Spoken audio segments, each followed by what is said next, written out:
신문에 이상한 광고가 났습니다. 나이든 어머니를 팝니다 라고 하는 광고입니다. 고아로 가난하게 지냈던 어떤 한 젊은 부부가 이 광고를 보았습니다. 부부는 일찍이 부모를 잃고 살아왔기 때문에 부모가 있는 사람들이 한없이 부러웠습니다. 그러던 차에 나이든 어머니를 판다는 광고를 보자마자 그 어머니를 자신들의 어머니로 모시기로 결정을 했습니다. 부부가 이 광고를 보고 찾아간 집은 부잣집이었습니다. 벨을 누르자 노인이 나와서는 어떻게 왔냐고 묻습니다. 그러자 이 부부는 우리는 고아로 살아왔습니다. 부모가 없이 살다 보니 부모가 계신 분들이 부러웠습니다. 마침 신문에 나이 드신 어머니를 판다고 하기에 그 어머니를 사려고 왔습니다. 그러자 노인은 반가워하면서 그 젊은 부부에게 내 뜻에 맞는 사람이 왔구만. 이제 자네들은 내 자식이요 하는 것이었습니다. 그리고 노인은 그 부부에게 말하기를 이 집은 당신들 것이니 이제 이 집에 들어와서 함께 삽시다 라고 했습니다. 부모님들이 우리에게 베풀어 주신 은혜가 얼마나 큽니까? 아버지의 부성애를 보통 가시고기 비유를 합니다. 저는 가시고기 아빠입니다. 아마 여기 계신 모든 아빠들이 다 가시고기 아빠이지 않을까 싶습니다.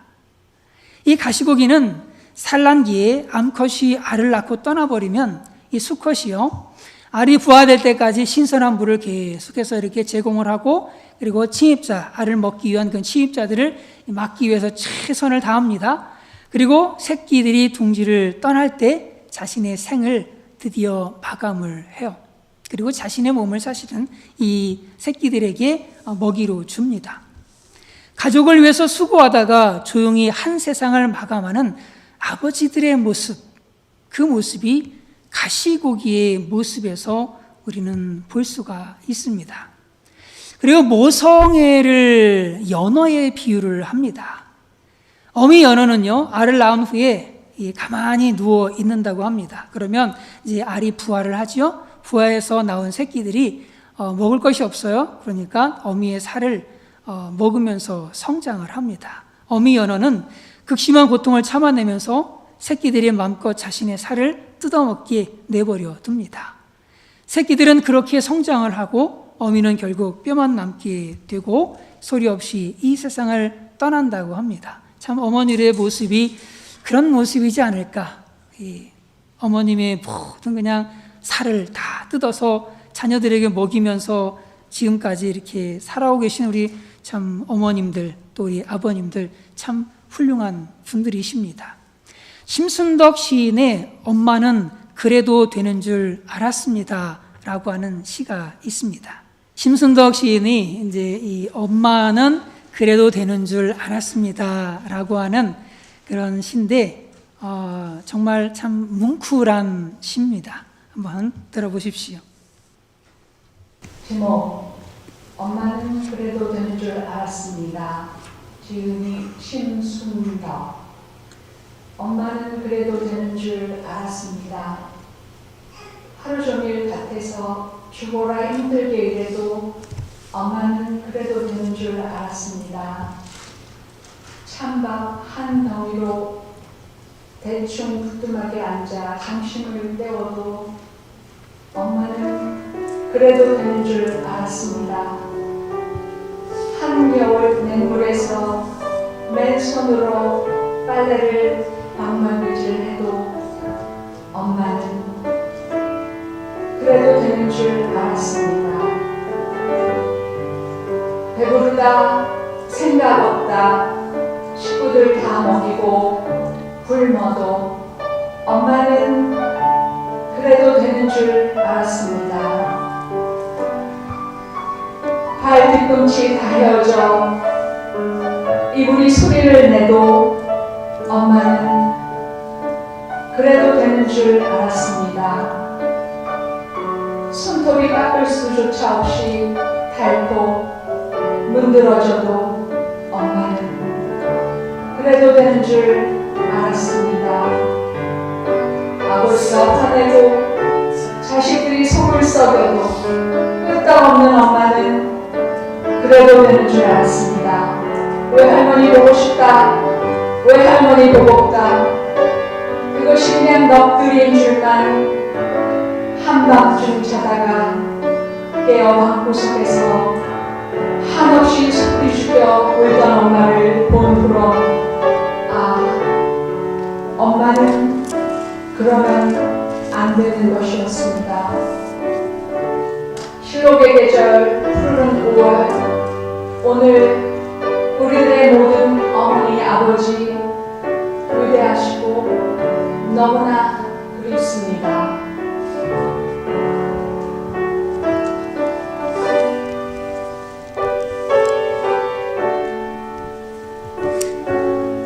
오늘 이 말씀은 가시고기와 같고 연어와 같은 우리 부모님들이 자녀들을 위해서 모든 것을 희생하신 그 부모님 어떻게 섬겨야 하는지 오늘 성경은 우리에게 말씀해주고 있습니다. 1절을 같이 한번 읽어보겠습니다. 시작. 자녀들아 주 안에서 너희 부모에게 순종하라. 이것이 옳으니라. 순종하라는 헬라어로 휘파쿠오인데 이것은 휘포 밑에서 아쿠오 그래서 듣다, 그래서 밑에서 듣다 이걸 합쳐서 아래에서 듣는다라고 하는 얘기입니다. 그러니까 진지하게 듣는 것을 얘기하는 거예요. 그러니까 순종한다라고 하는 것은 부모의 말씀을 아주 진지하게 듣는 것을 행위를 얘기하는 거죠. 헬라어로는 그렇고요.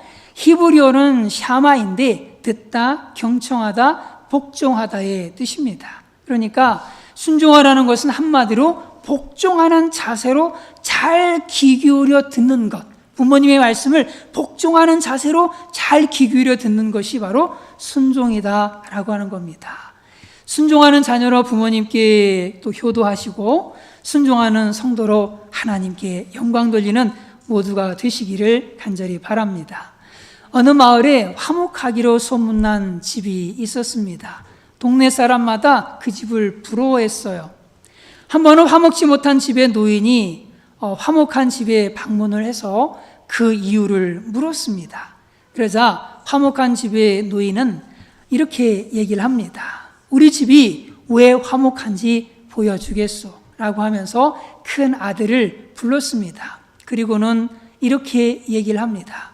내 앞에서 춤추고 노래 부르거라. 나이가 40이 넘은 아들은 아무 대꾸 없이 아버지 앞에서 춤추고 노래를 불렀습니다. 그리고 둘째 아들을 부릅니다. 뒷마당에 가서 감 좀 따오거라 라고 얘기를 합니다. 그러니까 아직 그 감 열매가 이제 겨우 맺히기 시작하는 그런 철인데 둘째 아들은 이유도 묻지 않고 그냥 감 열매를 따왔습니다. 셋째 아들에게 막내야 외양간에 있는 소를 지붕 위에 올리거라. 그렇게 얘기를 한 겁니다. 그러니까 셋째 아들은 소를 몰고 지붕에 그 소를 올리기 위해서 사다리를 놓고 아주 야잔 법석을 떨었습니다. 그때 그 노인이 얘기를 합니다. 우리 집안의 화목은 자녀들의 순종에 있습니다. 부모님께 순종해 화목한 가정을 만드시기를 바라고 하나님께 순종해서 화목한 교회를 만드시기를 바랍니다. 두 번째로 부모를 공경하라고 말씀합니다. 2절을 같이 읽어볼까요? 시작. 내 아버지와 어머니를 공경하라.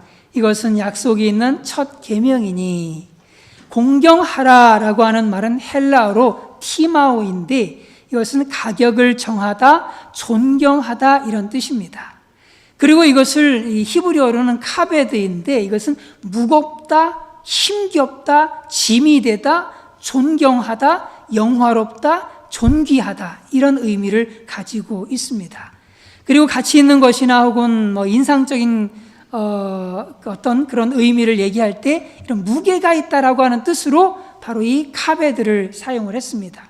그리고 우리 신체에서 간이 있는데 간이 있는데 이것을 히브리어로 공경하다라고 하는 카베드를 쓰고 있습니다. 그러니까 이 얘기는 무슨 얘기냐면 장기 가운데 간이 가장 무겁기 때문에 그런 거예요. 결국 부모를 공경하라라고 하는 말은 부모를 가볍게 대하지 말고 무겁게 존경하고 존중하는 마음으로 대하라는 것입니다. 그런데 부모를 공경하지 않는 사람들은 부모를 어떻게 해요? 참 가볍게 대합니다. 부모의 말에 말대꾸를 얼마나 잘하는지 몰라요. 부모의 말에 순종하지 않을 뿐만 아니라 그거는 맞지 않잖아요. 그건 틀렸어요. 어떻게 그런 고리타분하게 생각을 합니까? 아니, 라고 하면서 부모의 말을 무시합니다. 심지어 부모에게 말을 함부로 해요. 함부로. 그리고 함부로 행동도 하죠. 성경은 부모님을 얼마나 무겁게 대해야 되는지를 말씀해주고 있습니다. 출애굽기 20장 12절에 이렇게 말씀하는데 내 부모를 공경하라. 그리하면 내 하나님 여호와가 내게 준 땅에서 내 생명이 길리라. 잠언서 3장 9절에도 내 재물과 내 소산물에 처음 익은 열매로 여호와를 공경하라라고 이렇게 말씀합니다. 여호와를 공경하라 이 잠언서에 나오고 출애굽기에는 하나님 내 부모를 공경하라 라고 말씀하고 있죠. 그러니까 내 부모를 공경하라 라고 하는 이 카베드가 마찬가지로 잠언서 3장 9절에서 하나님을 공경하라, 여호와를 공경하라 라고 하는 말과 동일하게 사용되고 있다는 거예요. 그러니까 부모를 공경할 때의 카베드, 하나님을 공경할 때의 카베드, 동일한 카베드를 사용하고 있다라고 하는 겁니다. 이 얘기는 무슨 얘기냐면 부모를 공경하되 마치 하나님을 공경하듯이 그렇게 부모를 섬겨야 된다라고 말씀하고 있는 겁니다. 이는 하나님을 경외하며 그분의 말씀에 절대 권위와 신뢰를 갖고 순종하듯 그렇게 부모님을 경외하고 부모님의 말씀에 어떤 권위와 신뢰를 가지고 순종해야 된다라고 하는 말씀이죠. 이렇게 부모님께 순종하고 공경하는 사람들에게 하나님은 이런 축복을 약속해 놓고 계세요. 같이 읽어보겠습니다. 시작. 네 아버지와 어머니를 공경하라. 이것은 약속이 있는 첫 계명이니 이로써 내가 잘되고 땅에서 장수하리라. 약속이 있는 첫 계명이니 라고 말씀하고 있습니다. 이것은 하나님의 약속이 전제된 하나님의 특별한 약속이 담보된 첫 계명이다라는 말씀이에요. 이처럼 부모 공경은 하나님의 약속을 보장받는 방법입니다. 그 약속이 무엇이냐면 이로써 내가 잘되고 땅에서 장수하리라. 이렇게 부모를 공경하면은 내가 땅에서 잘되고 그리고 장수하게 된다라고 말씀하고 있는 겁니다. 이 세상의 모든 일들이 다 잘 풀리고 땅에서 장수하게 된다. 이런 복을 주겠다라고 하나님께서 약속해 놓고 있는 것이 뭐라는 거예요? 바로 부모 공경이다라고 하는 거예요. 1절에 3절까지 말씀을 다시 한번 읽어보겠습니다. 시작. 자녀들아 주 안에서 너희 부모에게 순종하라. 이것이 옳으니라. 네 아버지와 어머니를 공경하라. 이것은 약속이 있는 첫 계명이니 이로써 내가 잘되고 땅에서 장수하리라. 내가 잘되고 땅에서 장수하리라. 이것이 이 땅에서 우리가 늘 바라고 소원하는 축복 아닙니까? 모든 일이 이 땅에서 잘 되는 거 그거 원하지 않으십니까? 사업도 잘 되고 자녀들도 잘 되고 아주 손대어 일하는 그 모든 것들이 다 잘 되기를 바라는 것 우리의 소망 아닙니까? 뿐만 아니라 건강하게 창수하는 것 이거 더 이상 뭘 더 바라겠습니까? 이 세상에서 살면서 전 인류가 그토록 바라고 염원하는 만사 형통과 무병장수의 꿈과 축복이 바로 부모에게 순종하고 2절에 나오는 아버지와 어머니를 공경하는 것에 달려있다라고 하는 겁니다. 만사형통과 무병장수가 부모님께 순종하고 공경하는 것에 연동이 되어져 있다라고 하는 거예요. 부모님을 공경하고 부모님께 순종하면 잘 되는 거예요. 그런데 그렇지 않으면 안 된다는 거죠. 맞물려 있다는 겁니다. 함께 돌아가고 있다라고 하는 거예요. 하나님은 반드시 부모에게 순종하고 부모를 공경하는 사람들의 인생을 잘되게 하시고 장수하도록 축복해 주십니다. 롯을 한번 생각해 보십시오. 롯은 이방 여인인데다가 남편까지 죽었습니다. 그런데 시어머니를 이제 고국으로 돌아가려고 하는 그 시어머니를 포기하지 않고 자기가 모시겠다며 이렇게 얘기합니다. 롯이 이르되 어머니께서 가시는 곳에 나도 가고 어머니께서 머무시는 곳에 나도 머물겠나이다. 어머니의 백성이 나의 백성이 되고 어머니의 하나님이 나의 하나님이 되시리니. 이 어머니는 롯의 어머니가 아닙니다. 롯의 시어머니예요. 시어머니. 여러분, 시어머니가 아니라 며느리와 시어머니와의 이 갈등은 여러분, 이건 역사 이래 계속 있는 문제 아닙니까? 그럼에도 불구하고 이 롯은, 며느리는 시어머니인 그 시어머니를 그냥 가는 곳 끝까지 따라가면서 그 어머니를 섬기겠습니다. 어머니의 하나님이 나의 하나님 되고 어머니 백성이 내 백성 되겠습니다. 라고 그렇게 고백하고 있는 겁니다. 그 어머니에게서 뭐 빼먹을 게 있어서, 뭐 유산이라도 좀 있어서 아니잖아요. 다 잃어버리고 가난뱅이가 되어져 버린 그 늙은 시어머니를 이 롯은 버리지 않고 함께 이스라엘까지 따라오게 되어집니다. 부모를 버리지 않아요. 그런데 그로 인해서 어떻게 됩니까? 시어머니인 나오미를 따라서 유대 땅 베들레헴까지 와서 이 어머니를 또 지극정성 돌봅니다. 그러다가 이 보아스를 만나게 되어지죠. 이 보아스를 만나게 되어지고 또 시어머니의 이 중재로 보아스를 만나게 됩니다. 그러면서 재혼을 하게 되어지고 다윗의 증조모가 되어지는 거예요. 마태복음 1장에서는 이렇게 말씀합니다. 살몬은 라합에게서 보아스를 낳고, 자, 이 보아스입니다. 보아스는 누구를? 룻에게서, 바로 모압 땅에서 어머니를 따라서 함께 이주해 왔던 이방 여인 룻. 보아스는 룻에게서 오벳을 낳고, 오벳은 이새를 낳고, 이새는 다윗 왕을 낳으니라. 다윗 왕은 쭉쭉쭉쭉 예수 그리스도까지 오게 되어지는 거잖아요. 이방 여인 룻이 다윗의 증조모가 되고 메시아의 족보에까지 오르게 되어졌습니다. 본래 족보에는요, 여성의 이름이 올라가지 않습니다. 그런데도 유대인도 아닌 이방 여인인 바로 룻이 메시아의 족보에까지 그 이름이 기록되어지는 영광을 얻게 되어졌습니다. 우리 가정이 건강하게 잘 사는 비결은 부모님을 공경하는 데 있습니다. 부모님께 순종하는 데 있습니다.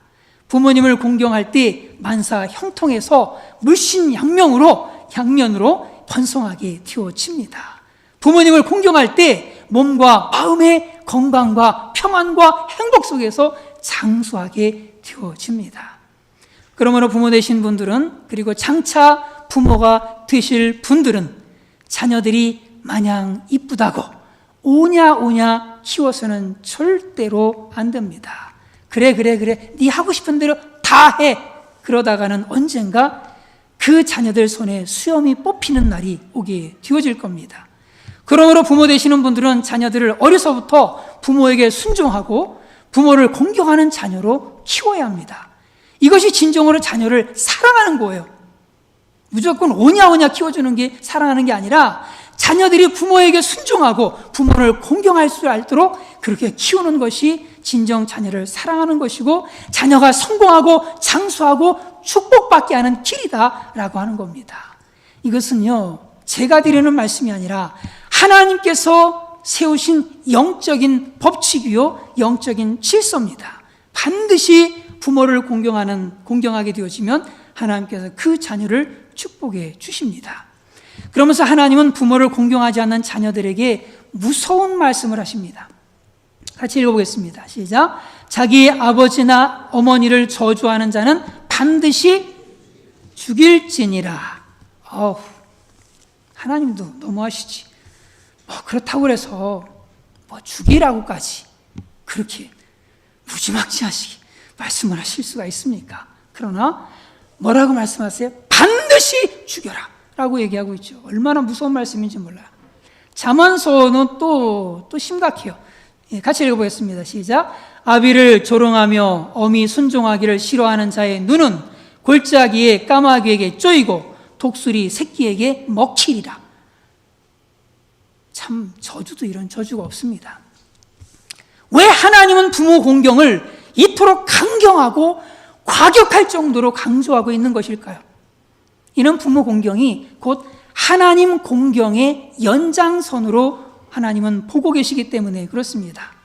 부모에 대한 순종의 연장이 곧 하나님께 대한 순종의 연장으로 보시기 때문에 그렇습니다.